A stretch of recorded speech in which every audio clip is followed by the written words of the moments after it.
Hello everyone. मैं last video lecture में आपको डिस्टेंस और डिस्प्लेसमेंट के बारे में डिटेल से बताया था। और डिस्प्लेसमेंट का मैंने आपको डिस्कस किया था कि ये चेंज इन पोजीशन वेक्टर को हम लोग क्या बोलते हैं, डिस्प्लेसमेंट बोलते हैं। और डिस्टेंस के बारे में मैंने बताया था कि actual measurement of path followed by A particle is called क्या होता है, डिस्टेंस होता है। जैसे जैसे पार्टिकल मूव करेगा वैसे वैसे पाथ को आप मेजर करते जाइए, वही क्या दे देता है, डिस्टेंस दे देता है। तो डिस्प्लेसमेंट को मैंने बोला था कि चेंज इन पोजीशन वेक्टर को क्या कहते हैं, डिस्प्लेसमेंट बोला जाता है। चलिए देखता हूं आगे। डिस्प्लेसमेंट जो होता है, कुछ पॉइंट आप इंपॉर्टेंट लिख लीजिएगा। डिस्प्लेसमेंट क्या होता है, पॉइंट फंक्शन होता है। Displacement depends on depends on initial and final position, initial and final positions। Displacement किस पे डिपेंड करता है, इनिशियल और फाइनल पोजीशंस पे डिपेंड करता है। क्लियर है ना। एंड हेंस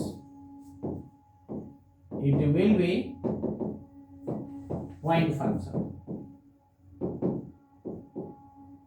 फंक्शन का मतलब कौन किस पे डिपेंड करता है, आपको मैंने डिस्कस कर चुका हूं मैथमेटिकल टूल्स में। यहां पर क्या है कि it will be point function, मतलब कि ये पॉइंट पर डिपेंड करेगा। किस पे डिपेंड करेगा, पॉइंट पर। तो डिस्प्लेसमेंट इनिशियल और फाइनल पोजीशन पर डिपेंड करता है, इनिशियल और फाइनल पॉइंट पर डिपेंड करता है। किस पाथ से जा रहा है इस पे डिपेंड नहीं करता है। लास्ट क्लास आपको मैंने बताया था कि मान लीजिए कि ये कोई पॉइंट ए है,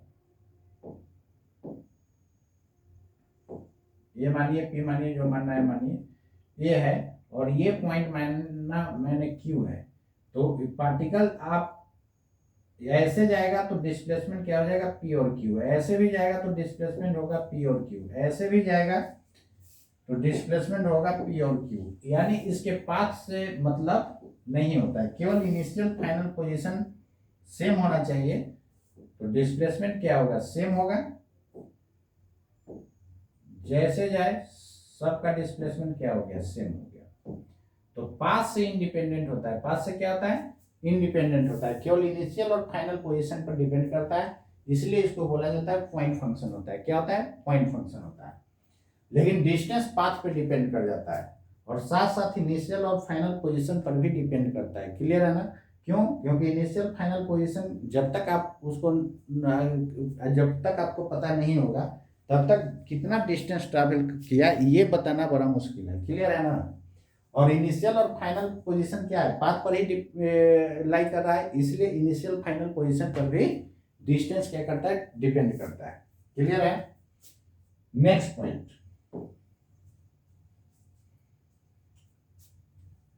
displacement does not depend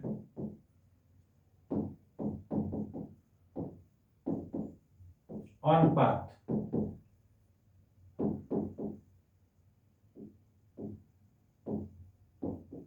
followed by a particle। यानी पाथ पे ये डिपेंड नहीं करता है। पार्टिकल कैसे गया उससे मतलब नहीं होता है, केवल इनिशियल और फाइनल पोजीशन पर डिपेंड करता है। तो जब भी डिस्टेंस और डिस्प्लेसमेंट की बात हो तो डिस्टेंस किस पे डिपेंड करेगा, पाथ पर डिपेंड करेगा। लेकिन डिस्प्लेसमेंट किस पे डिपेंड करता है, इनिशियल और फाइनल पोजीशन पर केवल डिपेंड करता है। लेकिन डिस्टेंस क्या होता है, डिस्टेंस पाथ पर भी डिपेंड करता है, इनिशियल और फाइनल पोजीशन पर भी डिपेंड करता है। क्लियर है। यहां तक मैक्सिमम लोग की ये कंफ्यूजन होता है कि डिस्टेंस इनिशियल और फाइनल पोजीशन पर डिपेंड नहीं करता है, तो उनका मिसकंसेप्ट है। अपना मिसकंसेप्ट को सही कीजिए, आप खुद समझिए। आपसे हम केवल पूछेंगे कि आपके द्वारा डिस्टेंस ट्रैवल क्या होगा, तो आप बता सकते हैं क्या, नहीं बता सकते हैं। आप पूछिएगा यही ना कि कहाँ से कहाँ। तो जब तक इनिशियल और फाइनल पोजीशन नहीं बोला जाए तब तक आप डिस्टेंस नहीं बता सकते हैं। इसलिए डिस्टेंस जो है इनिशियल और फाइनल पोजीशन पर भी डिपेंड करता है। डिस्प्लेसमेंट क्या होता है, वेक्टर क्वांटिटी होता है। Displacement will be vector quantity। displacement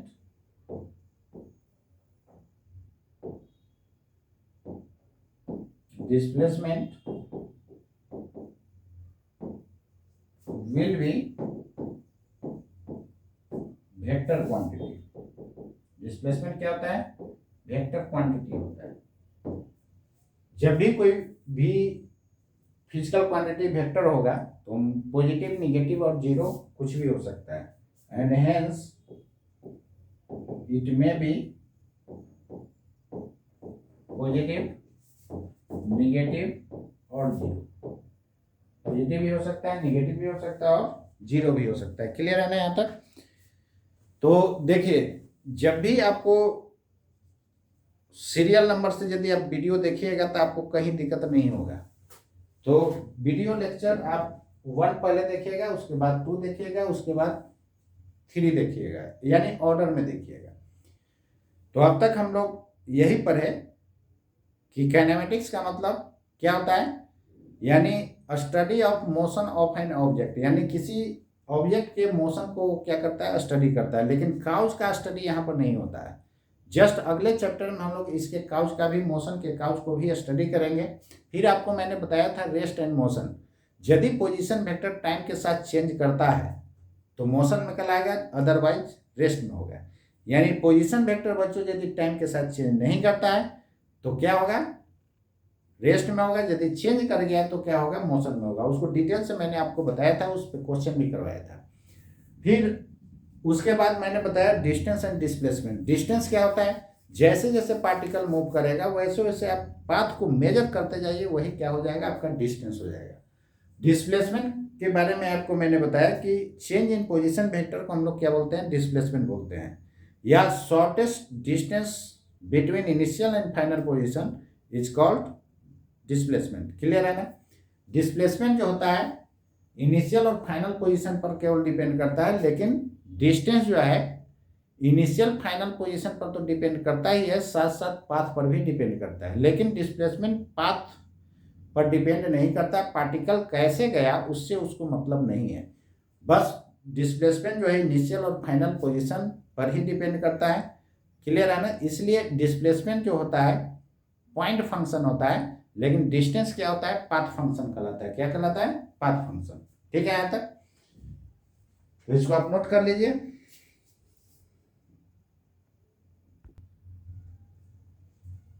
तो चलिए कुछ पॉइंट हम लोग लिख लेते हैं, उसके बाद हम लोग क्वेश्चन देखेंगे। नेक्स्ट पॉइंट लिखिएगा,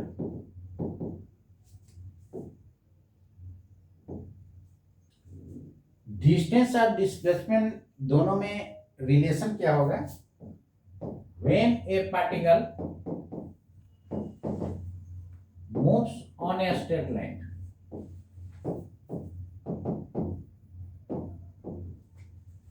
without changing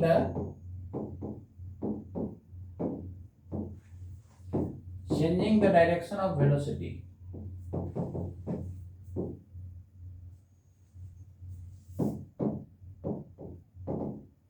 यानी वेलोसिटी का डायरेक्शन चेंज नहीं हो रहा है, तो इस केस में डिस्टेंस और डिस्प्लेसमेंट का मैग्नीट्यूड क्या होता है? सेम होता है। Then the magnitude of displacement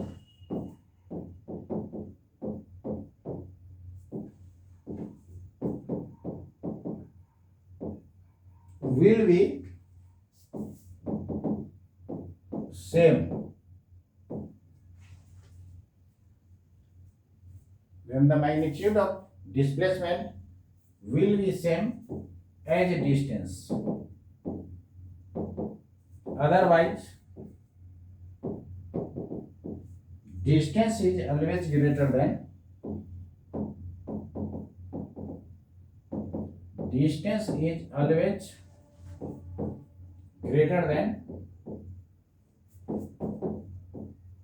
displacement. Greater than magnitude of displacement. Greater than magnitude of displacement. कहता है कि जब पार्टिकल जो है स्ट्रेट लाइन पर चलेगा, देखिए यहाँ पर कॉमन मिसकंसेप्ट लोगों का होता है कि जब पार्टिकल स्ट्रेट लाइन पर चलेगा तो डिस्टेंस एंड डिस्प्लेसमेंट का मैग्नीट्यूड सेम है, तो इतना बोलना बिल्कुल गलत है। आपको ये बोलना होगा कि यदि कोई पार्टिकल स्ट्रेट लाइन पर चल रहा है लेकिन उसका वेलोसिटी का डायरेक्शन चेंज नहीं हो रहा है, तो उस केस में डिस्टेंस और मैग्नीट्यूड ऑफ डिस्प्लेसमेंट क्या होगा, सेम होगा। तो डिस्टेंस किसके बराबर होगा, मैग्नीट्यूड ऑफ डिस्प्लेसमेंट के बराबर होगा। लेकिन यदि ऐसा नहीं होता है, यानी स्ट्रेट लाइन पर चल रहा है और वेलोसिटी का डायरेक्शन चेंज नहीं करना चाहिए, यदि चेंज कर गया तो डिस्टेंस ऑलवेज ग्रेटर होगा किससे, मैग्नीट्यूड ऑफ डिस्प्लेसमेंट। क्लियर है ना। तो याद रखिएगा, केवल स्ट्रेट लाइन पर चलने से नहीं होता है, वेलोसिटी का डायरेक्शन चेंज नहीं करना चाहिए। जैसे देखिए, मान लीजिए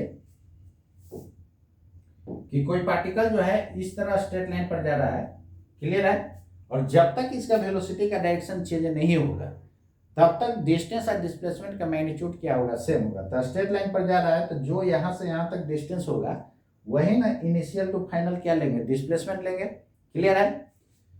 लेकिन जैसे ही इसका वेलोसिटी का डायरेक्शन चेंज हो गया, तो अब समझिए डिस्प्लेसमेंट क्या हो जाएगा, इनिशियल टू फाइनल, यही होगा ना।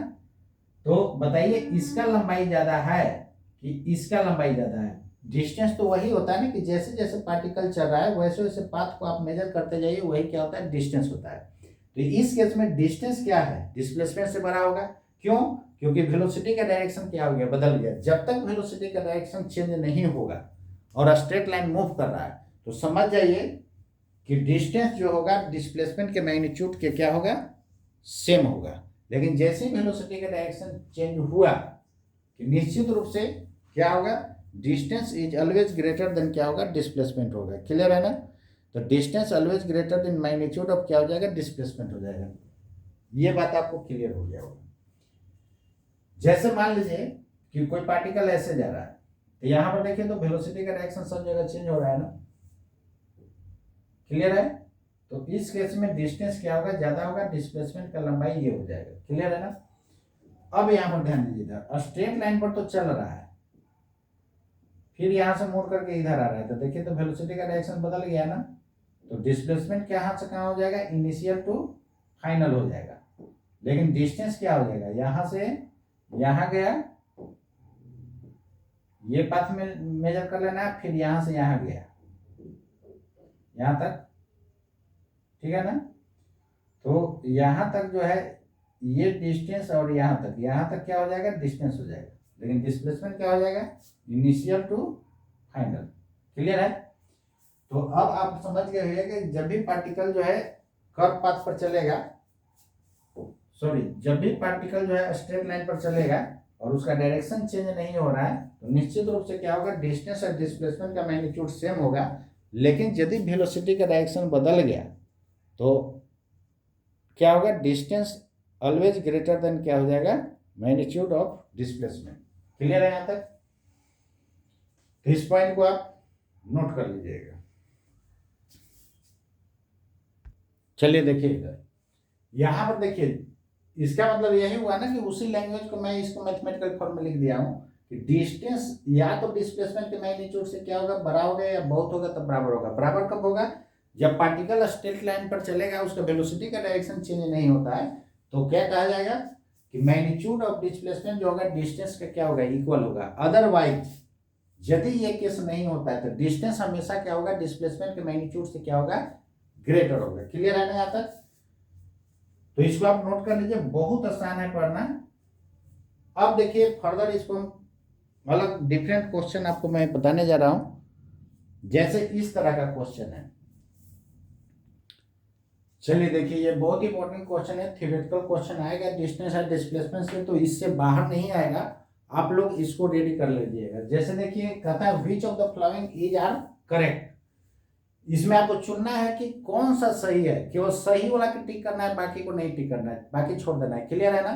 तो यहां पर देखिए डिस्टेंस कहता है कि डिस्टेंस क्या होगा, में भी पॉजिटिव, निगेटिव और जीरो। डिस्टेंस निगेटिव होगा क्या, जिंदगी में कभी निगेटिव नहीं होगा, तो ये तो गलत है। Distance can never be negative, ये सही है। डिस्टेंस यार कभी निगेटिव नहीं होता है, ये हमेशा क्या होता है, पॉजिटिव होगा। क्लियर है ना, हमेशा क्या होता है, पॉजिटिव होता है। कहता है कि distance depends on path followed by A particle. Distance किस पे डिपेंड करता है, डिस्प्लेसमेंट किस पे डिपेंड करता है, path followed by A particle. ये सही है कि गलत है, गलत है ना। डिस्प्लेसमेंट किस पे डिपेंड करता है, ओनली इनिशियल और फाइनल पोजीशन के अलावा वो पाथ पे डिपेंड नहीं करता है, केवल किस पे डिपेंड करता है, इनिशियल और फाइनल पोजीशन पर।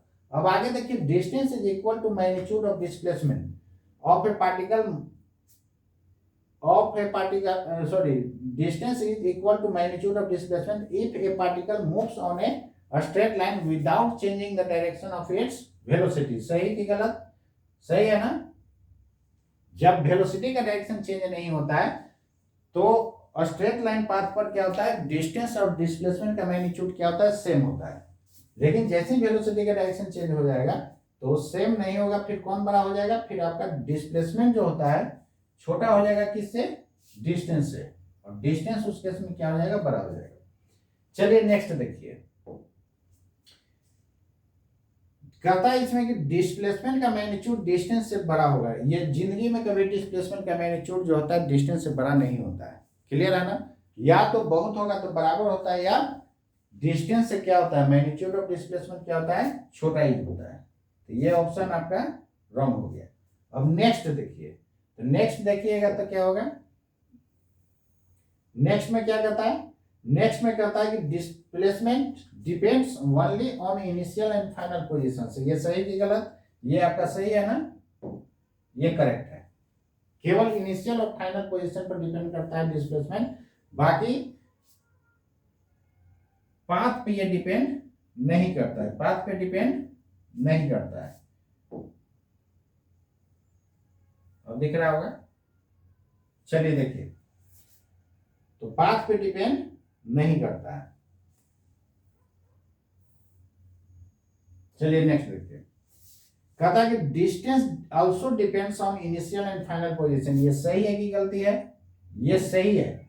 मैक्सिमम लोग के ये दिमाग में होता है कि केवल डिस्प्लेसमेंट इनिशियल और फाइनल पोजीशन पर डिपेंड करता है, डिस्टेंस नहीं करता है। आप खुद समझिए, आपसे हम पूछेंगे कि आपके द्वारा कितना डिस्टेंस ट्रैवल हुआ, तो आप सबसे पहले तो क्वेश्चन ये कीजिएगा कि कहाँ से कहाँ, मतलब कि इनिशियल और फाइनल पोजीशन आपको जब तक मैं नहीं बताऊंगा तब तक आप कितना डिस्टेंस ट्रैवल किए ये बताना मुश्किल होता है।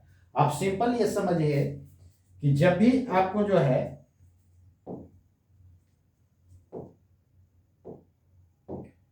जैसे मान लीजिए कि यही कोई पाथ है, तो इनिशियल और फाइनल पोजीशन पाथ पर ही है ना, और डिस्टेंस किस पे डिपेंड करता है, पाथ पर। तो निश्चित रूप से इनिशियल और फाइनल पोजीशन पर भी डिपेंड करेगा कि नहीं करेगा। तो याद रखिएगा आप लोग कि डिस्टेंस जो होता है इनिशियल और फाइनल पोजीशन पर भी डिपेंड करता है और पाथ पर भी डिपेंड करता है, क्लियर है? तो ऑप्शन में इस तरह का रहता है तो मैक्सिमम लोग इसको छोड़ देता है और बोलता है ये गलत है, क्लियर है ना? तो ये गलत नहीं, क्या है, सही है। अब आगे देखिए, आगे में क्या कहता है, displacement is a vector quantity. निश्चित रूप से इसका डायरेक्शन फिक्स होता है, इसलिए क्या होगा, वेक्टर क्वांटिटी होगा ना। मैंने लास्ट वीडियो लेक्चर में बताया था कि इसका डायरेक्शन इनिशियल टू क्या था, फाइनल था, initial position to final position. इसका डायरेक्शन क्या है, फिक्स है, स्पेसिफाइड है, इसलिए डिस्प्लेसमेंट क्या होगा, वेक्टर होगा। But distance is a scalar quantity. सही कि गलत? ये सही है। नेक्स्ट देखिए क्या कहता है,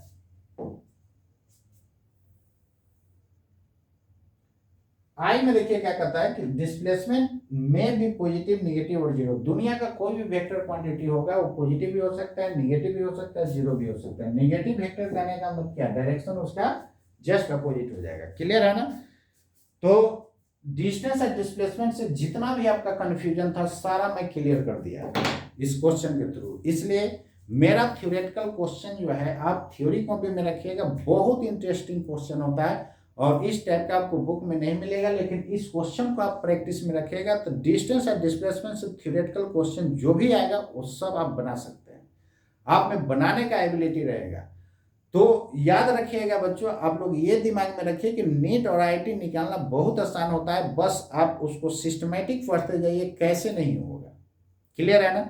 केवल रट्टा मार करके आप फिजिक्स को आप नहीं बना सकते हैं। देखिए आपको distance, displacement, rest and motion बहुत डीपली पढ़ा दिए, इतना कहीं नहीं लिखा हुआ है, कहीं बुक में भी मेंशन नहीं है। जितना मैं पढ़ाया हूं इससे बाहर क्वेश्चन ना तो आईआईटी में आएगा ना तो नीट में आएगा। आप एक एक लाइन मेरे सारे बात को आप माइंड में स्टोर कर जाइए, क्लियर है? और चलिए हम लोग अब नेक्स्ट वीडियो लेक्चर में आपको हम मिलेंगे। तो आज तक का इतना ही। डिस्टेंस, डिस्प्लेसमेंट को पूरा आप रेडी कर लीजिएगा और उसके बाद हम लोग पढ़ेंगे speed and velocity. Speed and velocity में भी हम लोग डिटेल से देखेंगे, इतना देखेंगे कि उतना किसी भी बुक या किसी भी इंस्टीट्यूट का मटेरियल में नहीं रहेगा। बस मेरा थ्योरी पढ़िए, आप किसी भी बुक का क्वेश्चन आप सोल्व कर सकते हैं। तो ठीक है, आज इतना ही रहने देता हूँ। फिर नेक्स्ट वीडियो लेक्चर में आपको डिस्टेंस और डिस्प्लेसमेंट बताऊंगा कैसे होता है। ठीक है।